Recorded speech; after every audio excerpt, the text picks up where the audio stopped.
Good afternoon. This is the recording for Oral Parliament, a short recording on that chapter, so it could be utilized for your studies if necessary. Right. Okay, ladies and gentlemen, let us begin.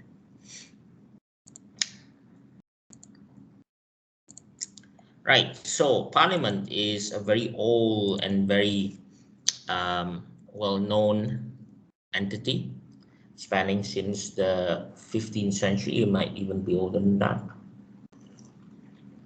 The UK Parliament, particularly, is one of the most well-known parliaments in the world and have often influenced many other nations' presence of their own parliament in their studies. All right. So, as you can see, this is a much more older picture, of course. Bercow is no longer the Speaker of the House, but I consider him to be quite an entertaining speaker if you saw it from those days, of course, doing Brexit, which is not done yet, surprisingly so. Okay, this chapter is concerned with Parliament on its current form, introduced three main areas relevant to the study of constitutional law, that being the structure of the Parliament, how Parliament makes law, and the effectiveness of Parliament at keeping the executive at check. So these are important parts that you will have to consider when you are doing your course. So mastering all three of these what you call points or areas would mean that you master this chapter as a whole. Now, let's talk about the structure of Parliament here. Now, of course, these people clapping their hands are very happy with the result of a particular vote, and those who are not clapping their hands, obviously, having a terrible pain on their hands because, they're pretty tired, I assume. No, they're not happy, of course. I thought this guy seems to be sitting in the wrong place, you ask me. But then again, he might be doing it as an honor thing. Good job, lads. You just failed to carry out a law. All right. There are currently 650 elected members of parliament with the intention of reducing that, although that has yet to happen. Under the present system, each seat is contested in a general election or by-election in a constituency, and the winner becomes the new member of parliament or MP.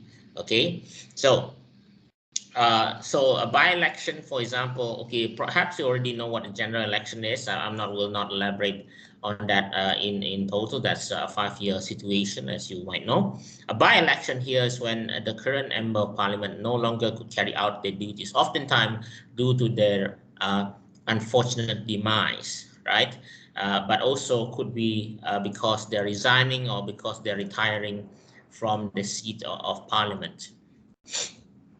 In the Commons, the MP consider and vote on new laws. Only a handful are independents, while most are part of a party.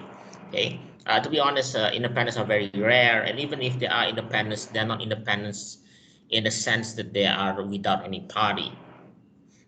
They have a party, perhaps they're not part of any major coalition. Perhaps that would be perhaps more accurate. Okay. Most of the time, they will vote according to the party's interests and policy or instructions given by the party whip. Now, last week, we already spoke about the role of the party whip.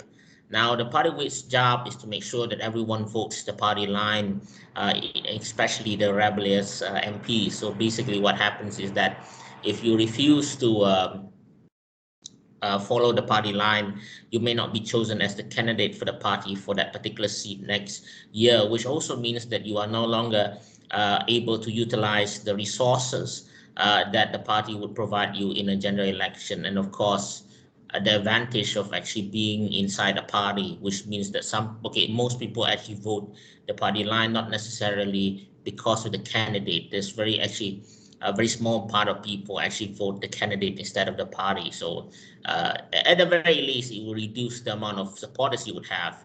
And if your election is very close last time, maybe by less than 1%, that basically means that you'll be losing significant amount of your supporters and not likely to be able to retain that seat, even if you stand as a member of parliament. Also, it could also mean if your party wins the election and become the government, your particular constituency may see a reduced amount of allocation for its development. So that is something that you will have to consider as well if you decide to vote against the party line. However, some people do this because, you know, something like principles, which I guess is very rare nowadays. So, yeah, so some member of parliaments will not vote a particular bill because it's against the principle. MPs also sit in committees to scrutinize the government policies and proposals. Now, at times they will sit in committees, especially when when it is passed, they would then support it. Now, we already spoke to a point how they actually do this. Later on, we will discuss it as well. Now we have again the second part of the lower or the upper house actually of parliament. Despite that it's referred as the upper house, it is technically the weaker one. The House of Lords, also known as the House of Peers, is the House of Parliament of the United Kingdom. Membership is granted by appointment or else hereditary by official function. Now, oftentimes the Queen knights someone or appoints them to their role. For example, the church functions, like the Archbishop of the Canterbury, for example, that is because of his official function that he sits in the House of Lords. In the past, the House of Lords was also part of the appellate court of UK, but now it's removed to directly be assigned, which is the Supreme Court. Some are hereditary, for example, the royal family.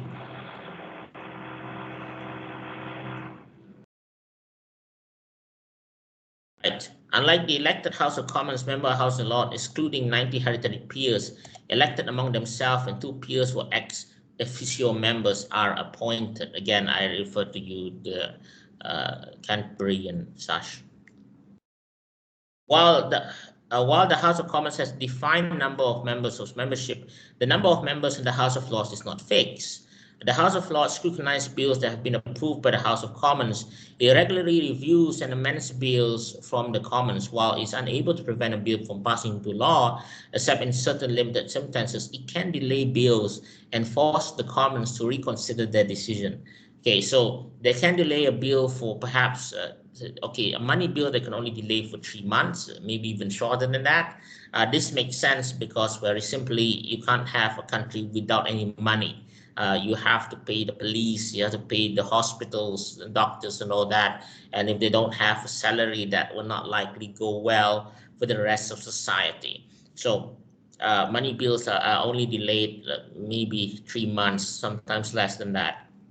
However, normal acts like, maybe banning sunglasses inside a building unless you're blind, something like that, they can delay that bill for a year. Okay, that's the upper limit of their power. That's really, a vote of regret. Perhaps that's what they refer it as, and that could, delay the bill for a year. Now that seems like, no problem. You will get passed within a year. Now that is presuming that the political landscape remains the same within the year. And as you know, and if you've followed through a lot of the politics in the United Kingdom, things can change overnight. Ask Jeremy Corbyn. In this capacity, the House of Lords acts as a check on the House of Commons that is independent from the electoral process. Yes. So these people are not elected, but they are often experts on certain fields as well. Remember that your law lords are also lords and thus sit in the House of Lords. Former prime ministers also receive a seat at the House of Lords as well as former speakers. Oftentimes the party would recommend a seat in the House of Lords and such. Okay, how do Parliament make law though? Okay, so you see this statement here. This is how law gets passed. Yeas to the right, 358, and the noes to the left, 234. Basically, the law is passed. Okay. The first reading is where the bill is read and the first time to the House of Commons. This acts as initiation or notification of the proposed bill. It is done by a person standing up and reading it. Now, oftentimes this is the cabinet minister as well. Okay. Following is the second reading, which is the stage the proposal is debated upon. Members debate and vote whenever the bill should progress. So this is when members give their opinions whenever the bill is necessary or is too draconian, perhaps, or perhaps is too, maybe it's not even enough. You know, the position might say that this doesn't go far enough, especially if it's concerning climate change. This is often the issue. So they would debate that and you know, give their opinions, and sometimes these debates are not really debates but more buzzword games, you know, when you say something that can be viral afterwards, you know, because democracy is mature, isn't it? The next stage is the committee stage, which oftentimes a committee choose through secretive means. Well, not secretive, everyone knows how they're chosen, but you know, through secret ballots. Here, the committee stage is where these people will scrutinize the bill. Oftentimes, Parliament is, you know, not, I mean, they are not dumb by any sense of the word. So, due to this reason, oftentimes parliamentarians will also choose people who have expertise in the particular bill. If the bill concerns healthcare, most likely members with a background on medicine would actually be in the committee, and of course some lawyers perhaps, you know. So normally that's the case, so that they can effectively scrutinize the bill better. The voting is done. Okay, walking to choose which they prefer. Okay, this is not concerning the committee stage, but after the discussion, after the third reading as well. So you would then decide which side are you on, or wherever. Again, remember this wonderful picture to decide who exactly, you know, who won the vote, as they would say. Yes.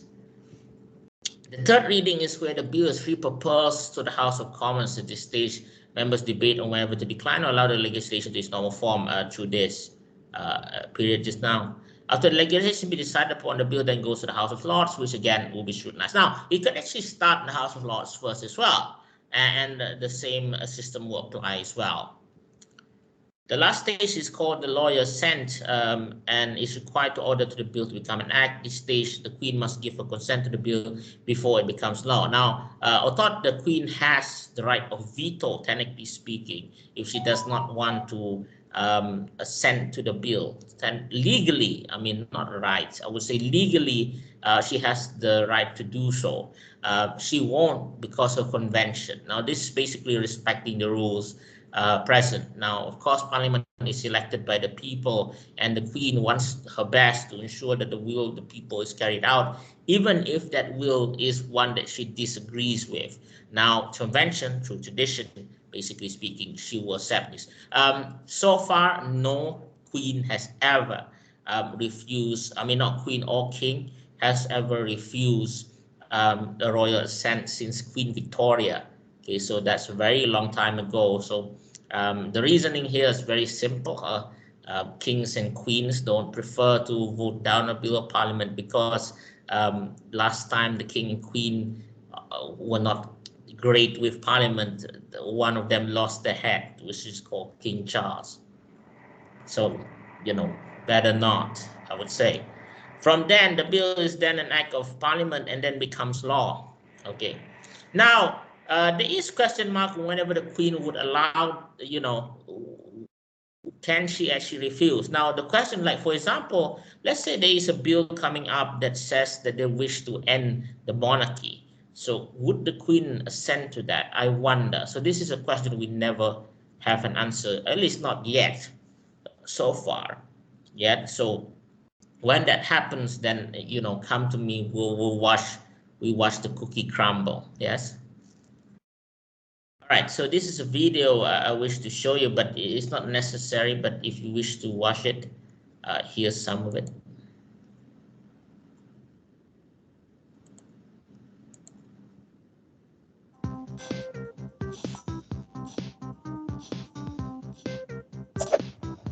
Don't steal.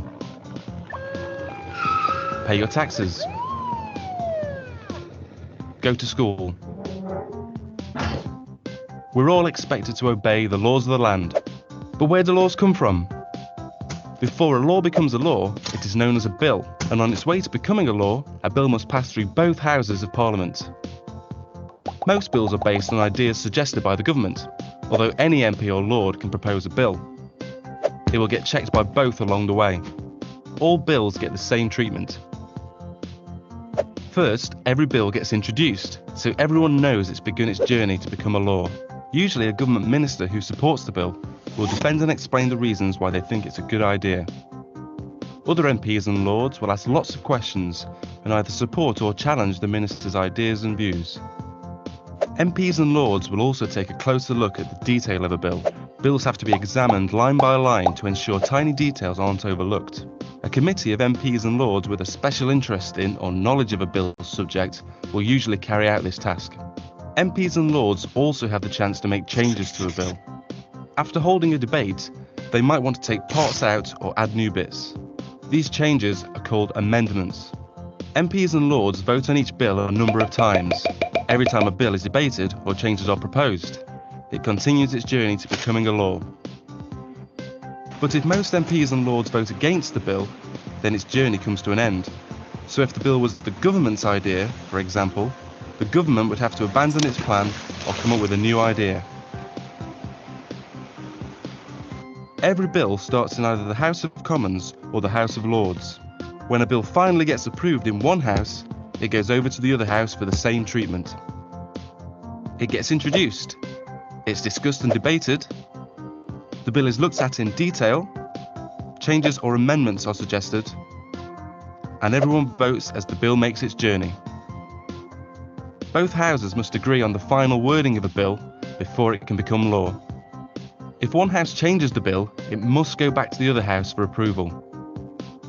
A bill can go back and forth from one house to the other until an agreement is reached, a bit like a game of table tennis. If both houses are unable to agree, the House of Commons has the final say. That's because its members are elected. However, the two houses almost always reach an agreement.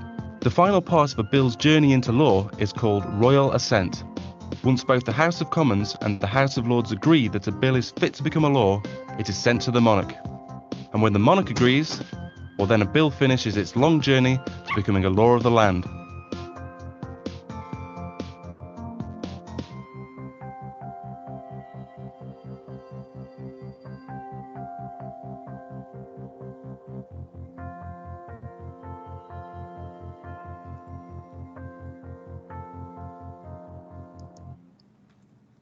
All right, so that's how a bill is done.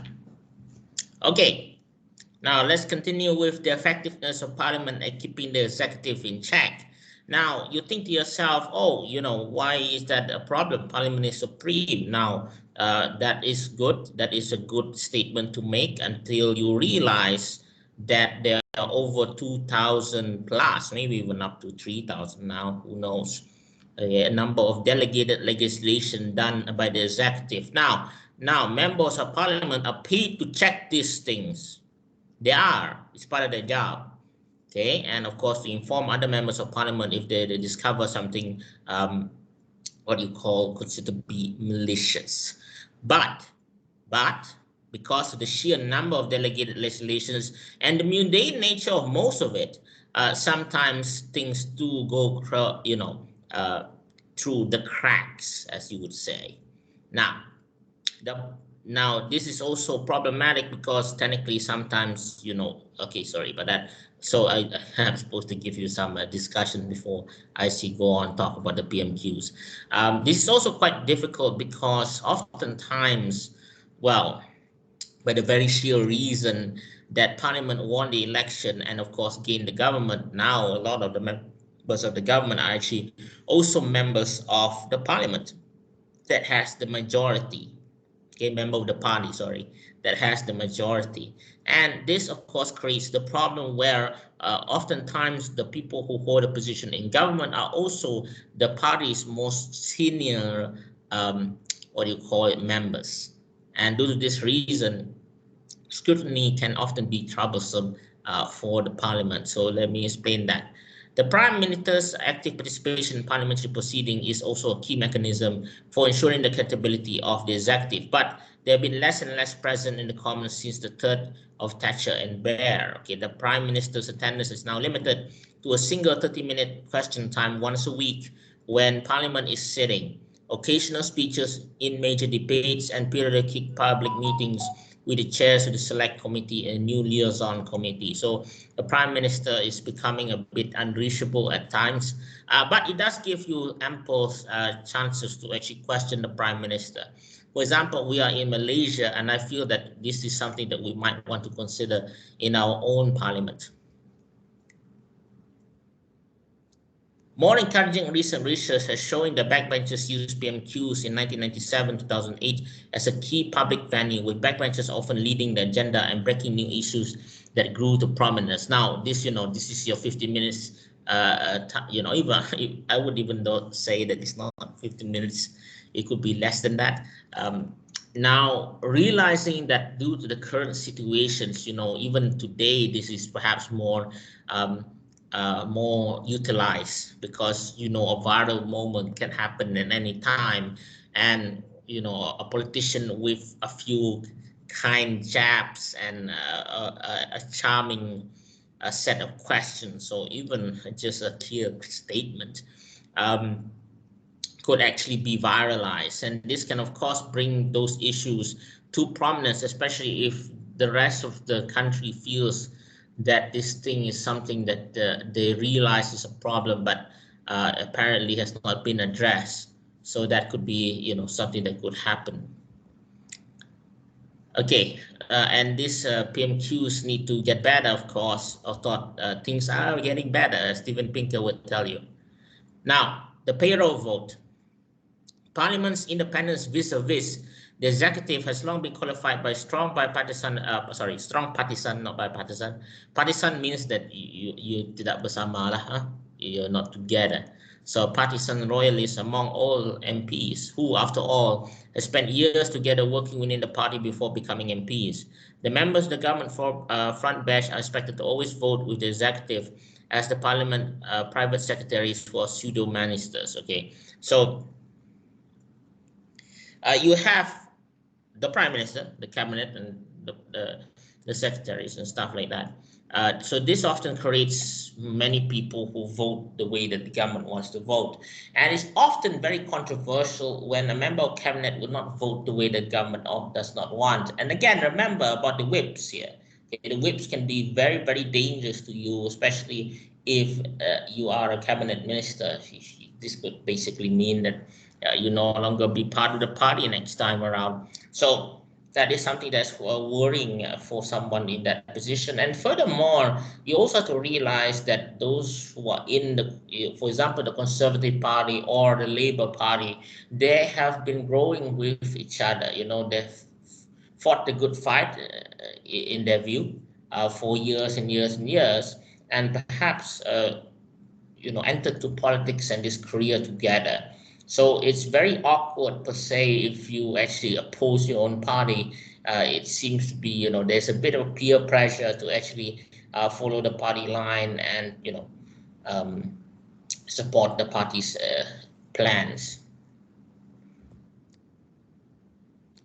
The last official data in 2010 showed approximately 140 MPs affected. Remember that there's 650 MPs, and you need 326 MPs to vote the way that you want. So this means that already you can pretty much guarantee the support of roughly 186, I guess. Sorry, 140. And you only need to win over like 186. Other than that, unofficial estimates of the size of the payroll vote suggest by 2013 it was equivalent to a third of parliament. That's a lot. Okay, given that the smallish numbers of Conservative MPs in 2015, 2017, the ratio will be still high. When the Commons fall to 600, which is the suggested reduction, the prominence of the payroll vote will increase unless government roles for MPs are cut back. Now, of course, government roles and stuff like that, advantage that government can provide members of parliament who are within their own party, could be incentives, could be utilized to have their vote. Now, it already says that 1/3. Now, 1/3 is quite a lot if you think about it, and that's already a strong sense of heading forward already. However, there have been indication recently of backbenchers rebelling against their own party. Yes. Coalition period marks are not period of record descending. Okay, the coalition period marked not just a period of record dissenting votes by backbenchers against the party line, but also the extension of this behavior to larger and more consequential issues. The cleavages inside the Conservative Party between pro and anti-EU MPs are exceptionally deep. During the summer of 2016, the Cameron government backed off several controversial legislative proposals and proposed an exceptionally Antoniote set of bills in the Queen's Speech. Antoniote means, tame. Apparently to avoid straining party royalties further in the aftermath of the Brexit referendum, which everyone loved. so, Theresa May attempt 19 January 2019 for a deal to leave the EU was voted down 432 to 202. That's terrible. The worst of such defeat in modern history. So you have to understand that at this point of time, there were more conservative parties than 202, yet there was a significant amount of them who went to the other side to oppose her bill. Now, this is a sign, of course, of how deeply deeply troubled the parliament is, deeply divided parliament is, considering the EU, that they are willing to go against their own party line. And Theresa May, unfortunately, was the victim of such thing. She received a terrible vote down of 432 to 202, the worst ever. I believe she was forced to resign afterwards because she realized she no longer had the support of Parliament anymore. No presentation here because this is a recorded video after all. So, ladies and gentlemen, that's all from me concerning the recorded videos present here. I hope you take a watch of it and enjoy it. I do suggest do not miss class. Try your best to attend it if you can. But anyhow, this is the video, and may you enjoy it in your own time. That's all from me. I'll see you guys next week or anytime when we're seeing each other from the Section Tutorium here. Stay strange, stay alive.